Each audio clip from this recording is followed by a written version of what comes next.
There's a reason why I put my best foot forward. Been fighting for too hard for far too long. Always getting beat up on this road called life. I'm trying to figure out where I belong. Lost in my own head, the doubts keep on coming. My heart beats faster.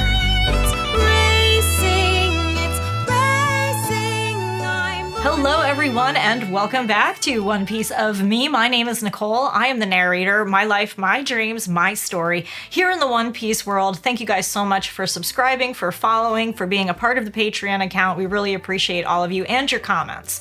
As you guys know, it's been quite a whirlwind this year. We'll be coming up on a year in August. And also we've kind of left off with some of the episodes, and I wanted to talk about that just a little bit. When we were talking about the episodes, we were ending in Skypiea and coming back down to land. And when we get to land, there's this part in the show where we take this little pit stop and we meet the Foxy Pirates. It's a lot of fun there. Lots of games are played and it is pretty funny. There's some moments. It's not always a part of the main story, but it is a part of the main story's characters because we know that we have a lot of love for the characters, a lot of love for the cards, and the cards that are coming out have been tremendous, and Foxy is actually coming out soon. So we have already been through so many boxes and have been there from the beginning of OP-01 all the way through OP-06. And we even have the EBO1. We've opened all of those for you guys. We are on the edge of our seats waiting for the OP-07 to drop, which is coming in 2 weekends. The pre-release at our locals is going to be the weekend of June 22nd and 23rd. We're going to be in it. I've got a couple of boxes pre-ordered, so those will be a lot of fun to open with you guys, to separate into our different decks. We're going to talk about what's coming soon.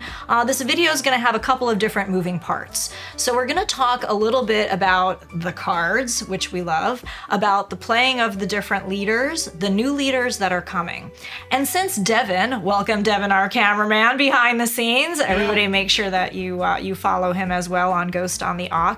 But he's been a part of this journey as well and done lots of filming and lots of learning as he's going. He's trying to catch up. We're all trying to catch up. I've always said it doesn't matter where you start as long as you start.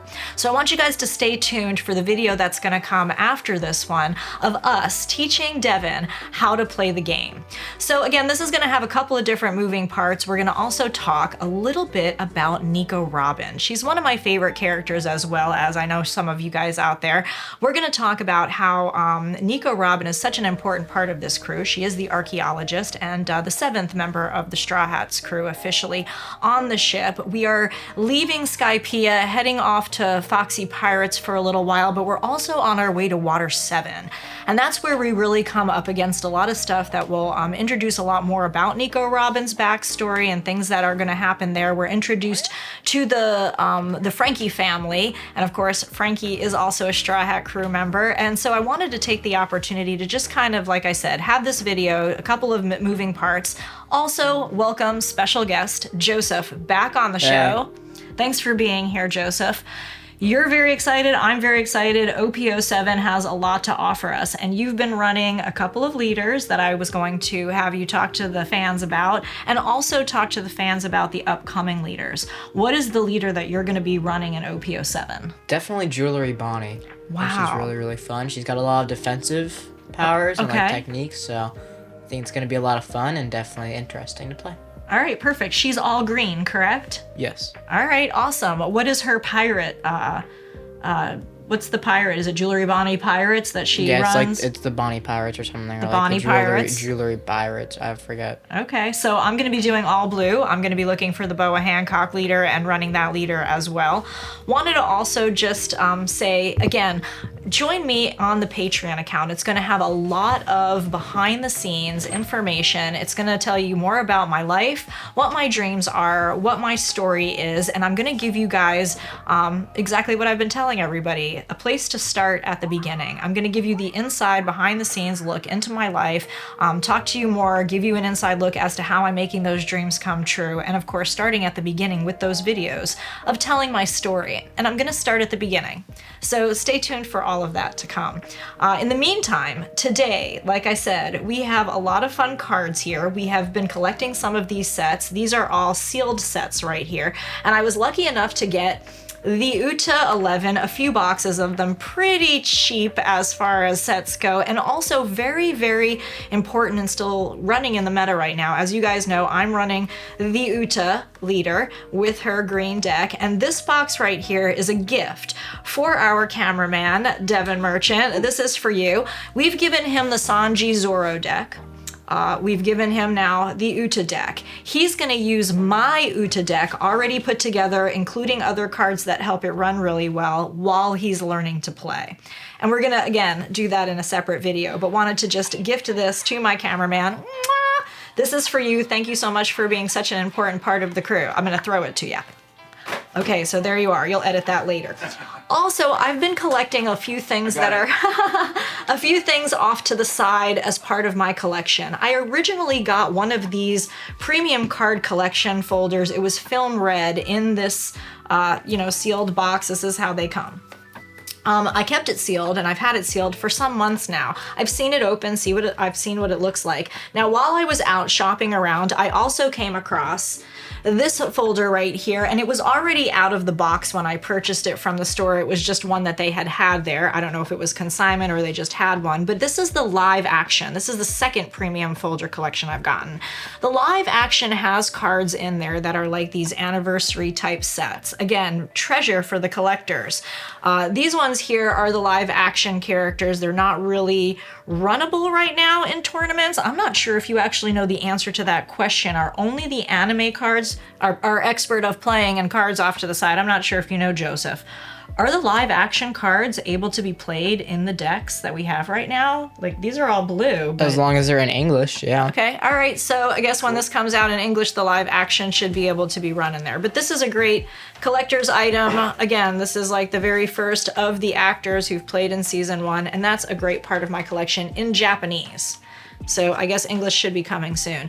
In one of my locals, in came one of our favorite players, and he had a little stack of these cards right here in this little collectible folder. Now this is treasure to the players because this has a lot of beautiful cards that you can't get in any of the sets or the starter decks, and they are event cards, character cards. They're beautiful. The artwork is incredible, and a lot of people have been going after this red one right here. That's the Radical Beams. That's, one that people are buying this set for and then pulling the card out because they want to run them in their deck. So that makes that card pretty valuable.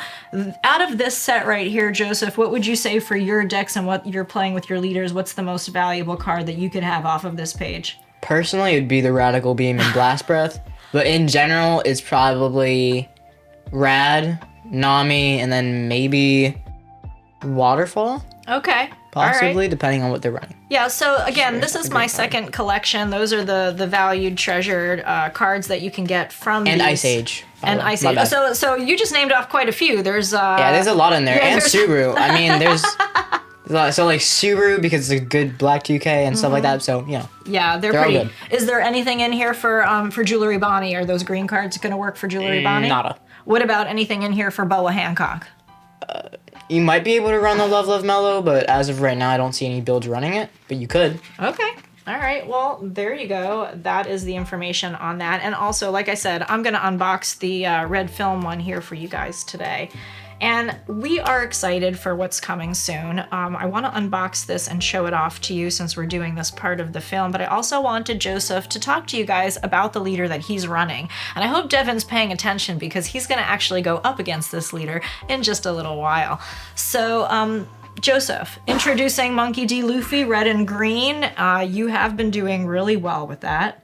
And we know that Anel has been one of your leaders. You've gone through quite a few of them, as you've talked about in the past. Talk about Monkey D. Luffy and what you've got in that deck and how you like to run it when you're up against other leaders.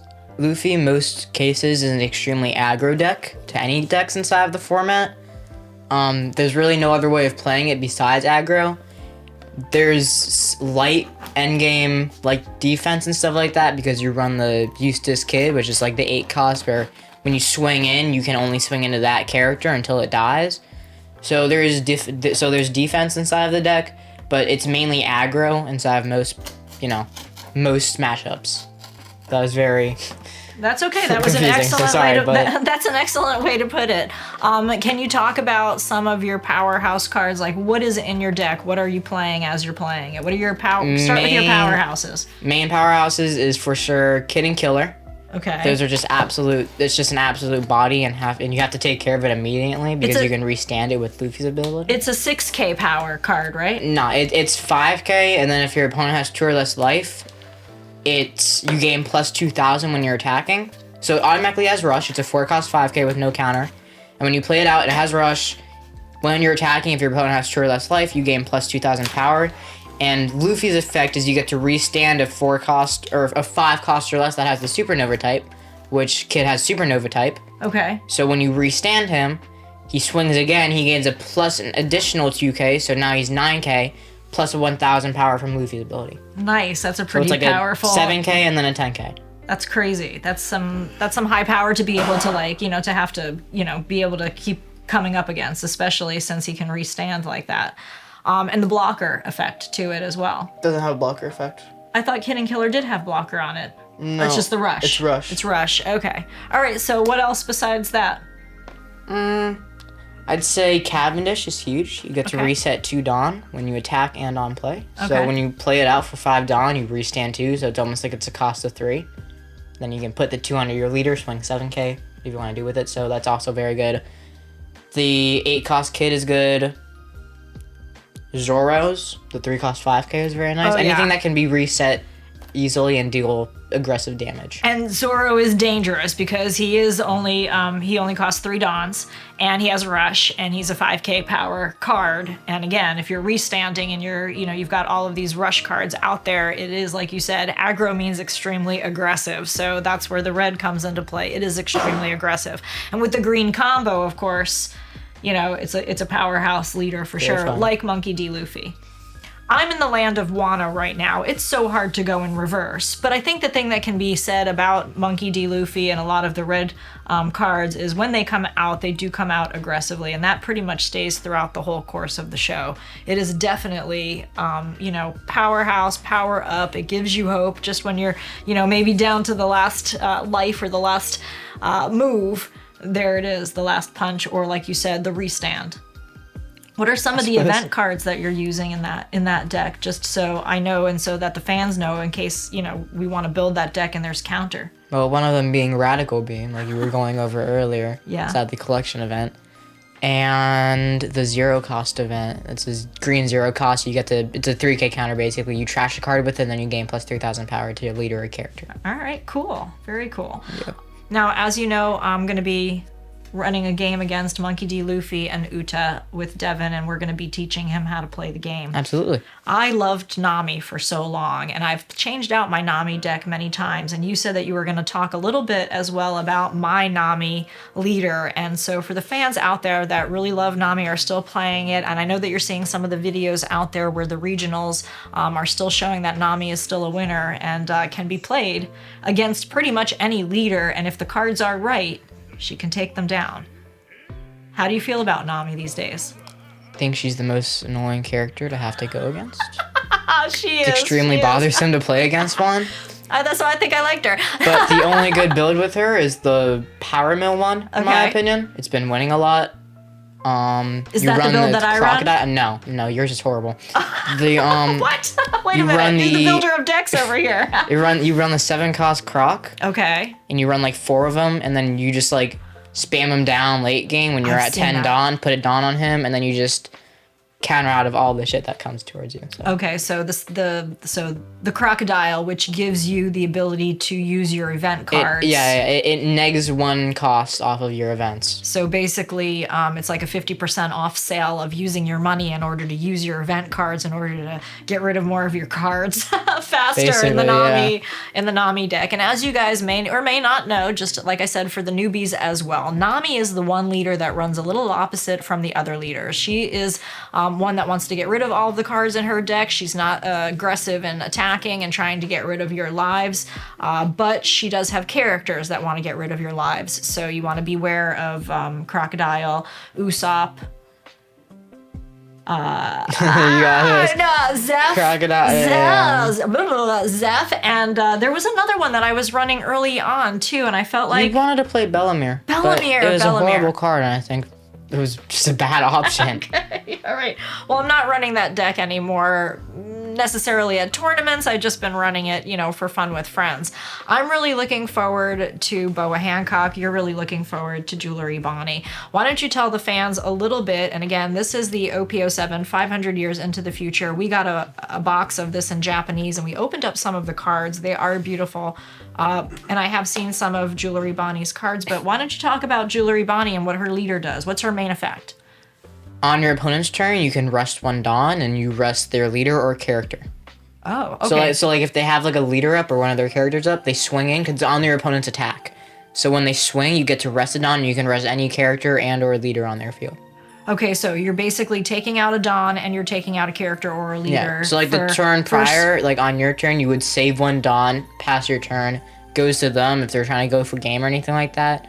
They can rest that Dawn, so you can't use it. No, you rest your Dawn, and they can't use their character or leader. Okay, gotcha.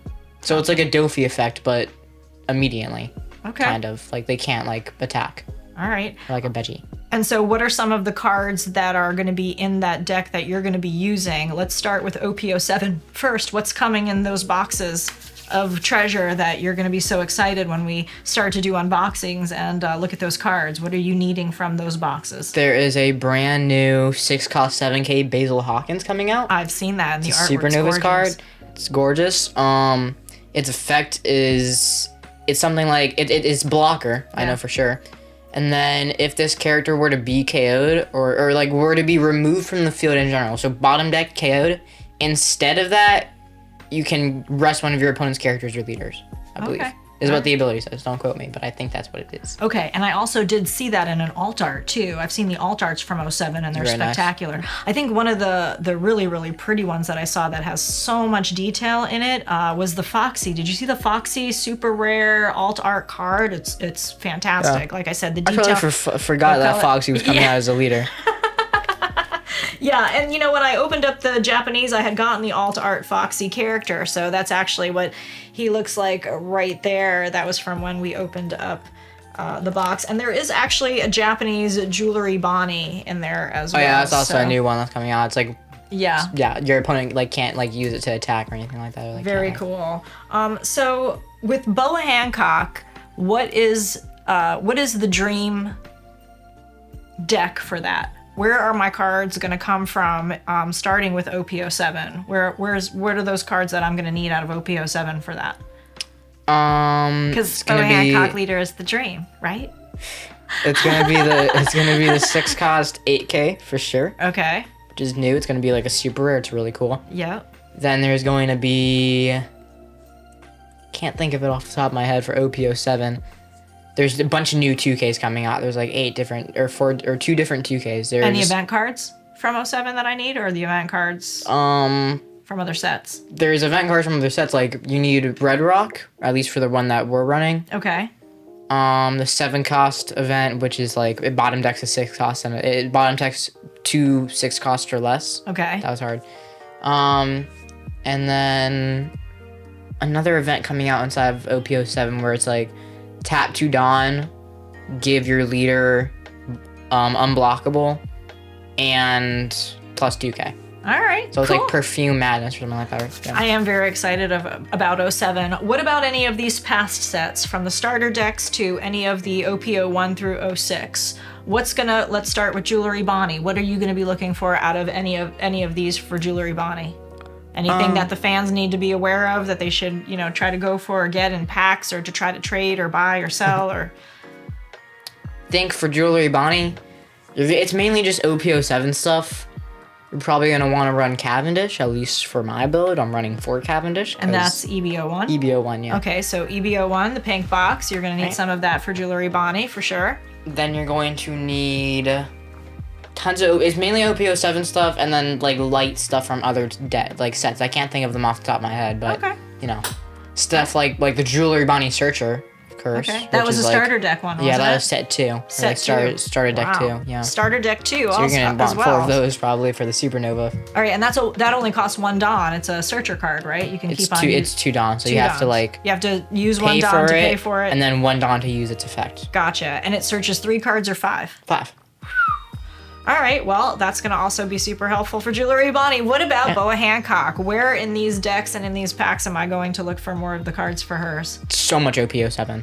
Okay, so much OP-07. Yeah, it's a lot of OP-07. Some of OP-06 and EB-01. Yeah, because I could have sworn that Like I as saw Edward Weevil. Edward Weevil, yeah. And also OP-01's Boa Hancock, the really cute super. That's optional. rare? That's very optional. I would Alright. not run it though if I were. What about Charlotte Pudding? Isn't that going to be really useful into these decks as well? Yeah, no, you All run right, 4 so of them. 4 Charlotte Puddings. That's not in the new set. That's out already. Yeah, that's been out. That's like OP-06. What about Kaya? Kaya is a draw 2 cards, sleuth 2 cards. We don't personally run. I don't believe we do. All right, But you could if you wanted to. and the way that I Yeah, understand not her work. leader is that when it's my turn, on my Yeah. turn, I get to, if I have less than 5 cards in my hand, I can draw 5 a or card. less, 5 or less yeah. cards in my hand, I get to draw a card. And then also I get to, if any characters So- are removed from the field, right? I get to do that as well. So if you remove a character from the field, then you get to draw a card. So it's only if you remove a character. Uh-huh. And keep in mind you have to remove it. So if you're against the Jewelry Bonnie, and as we were talking about the Basil Hawkins, if you attempt to remove it and it uses its effect, it doesn't count. It has to be removed, not, Okay. Well, I'll learn, right? Yeah. All right. So I'm going to be running some of the best leaders out there against some of the best peeps out there at my locals. So stay tuned for some of that coming up. And I'll do some videos also of our pre-release experience. In the meantime, I did open up this really cool premium card collection One Piece film edition.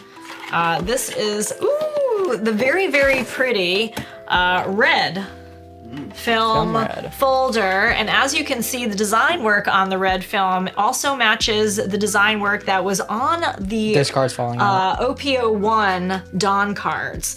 In the OP-01 packs, there was always a Dawn card on the end of each pack that had a red backing, and this was the actual design. As we moved into 02, it changed designs on the back, and then as we moved forward and forward and forward, they even stopped putting the Dawn cards in there, right? They just stopped putting the Dawn cards Yep. into them, except for the 1 or 2 per box There's of 2 the per alt box, yeah. art Dawns. So now it's 2 alt art Dawns that have been running in the last couple of I think that's been running for all of the decks, or I don't know. no, because it used to be Okay. in all of the packs in 1 and then all the packs in 02. Remember, you could get a collection of them going and have them in No, the there. alts?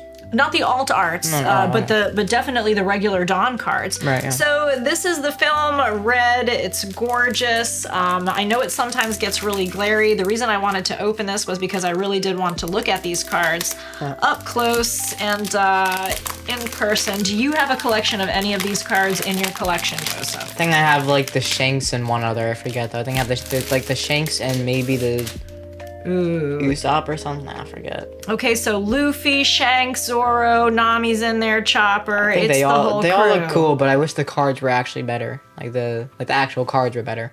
Like for play. Yeah, but they Okay. all look cool. What's the value of these folders? Or costs? It can't be more than like $20. Well, that's not necessarily true because some of them, are easy to get still and some are not. And I, again, think these are going to wind up being collector's items, and that's why I'm not going to necessarily take them off of the folders. The treasure for me lies in keeping these folders intact, even though I've taken them out of the boxes and out of the Right. plastics. I can tell you the price of this one. I believe I originally got this for about $40. I also got the Japanese live action one. I think I paid $50 for that. And I also paid $50 for the premium card collection one that I showed you. So I do know that these are online. I know that you can search them out and get them from stores, from online merchants and stuff. So they can be anywhere between about $40 and maybe even higher, $70, $75 for some of them. There's a bunch of them out there. And the one that I really want to get next is the one that's the entire girl collection. The all girls collection that I've seen come out. Yeah. That's going to be really pretty, and I'm going to get my hands on that as soon as it comes out. If it's not pink, In we English. write it. I love it. Thank you so much, everybody, for, like I said, tuning in. This is going to be a lot of fun. Okay, so fans, like I said, stay tuned as well for some more of the Patreon account stuff. Now, I wanted to talk again about the Patreon account. It's only $5 to become a member of the Patreon account, and I'm going to be giving you some behind the scenes backstory videos. I'm going to do a first video after these videos are done today, and we'll post that up as soon as possible. So please join me there as well. Do you have anything else to add for anything that you foresee in the future for the card players out there? As in, what's the next starter deck that's coming out? Do you have the skinny on that? I do not have the skinny on that. Okay, so we know that we are on, we're finishing up 12, I think the right? next deck is like So we're looking for Starter deck 14? Well, starter deck 14, yeah. So starter deck 13 was the three brothers. There's 3 brothers, yeah. Right? So yeah, 14. so I think that's Black Luffy. Okay, That's all so Black Luffy. 14 is what we have coming soon. Yeah, that's actually supposed to be like a good deck or something like. It's supposed to be a good deck. And again, in the next video, we're also going to talk some more about Nico Robin, just to give you guys a little bit of the spoiler alerts about Nico Robin, aka Miss All Sunday. We know that she was also known as the Devil Child. We also know that she's the older gal on the trip, 28 maybe before time skip. She's in like her 30s She's or the something. older gal. She's 30 after the time skip. She's very tall. She's very dark. She's very gorgeous.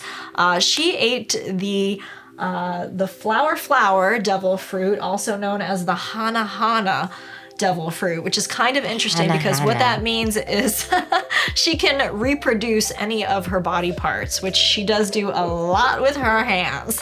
Yo. So yeah, there are so many special things to talk about with Nico Robin. So those are just a few of the, spoiler alerts about that character. If you don't know yet, now you know. And if you know already, now you of course know. This is going to be a lot of fun to talk about. Her dream is to discover a specific poneglyph called the Rio poneglyph, which tells the true story of the world, specifically the Rio or the Void red? Century. The red poneglyphs? The Rio is Rio red in Japanese.